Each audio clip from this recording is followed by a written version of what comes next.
Yes guys, si Ate Daisy Vlog po ay lalaga po ngayon ng pork with mais in malunggay. Yan guys, sasalang na po ni Ate Daisy Vlog ang pakukuloang pork. Ayan. So ayan na natin. Ayan, ilagay muna po itong karne sa kaldero. At iigain natin yung tubig patutuyo. Okay? Yan guys, pagka ganito po kasi, patutuyuin muna natin. Mabilis po kasing lumambot yung karne pagka ganun pala po ang ginagawa. Yung hindi po pakukuluan ng maraming tubig. So, yung sabaw niya yun po ang magpapalambot. Okay guys?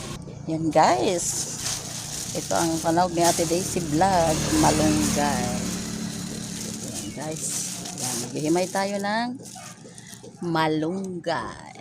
Yan guys. Yes guys, tingnan natin yung pinapakuluan. Okay, malapit na. Yan guys, atin na itong iloglog na mais para sabay na siya sa paglambot. Guys, sabay-sabay na. Papakulo na lang tayo ng sabaw na. Habang pinapalambot yung karne, sabay na natin yung mais para okay. Mabilis na ang pagluto. Pagkulo niya, niluglog natin yung malunggay.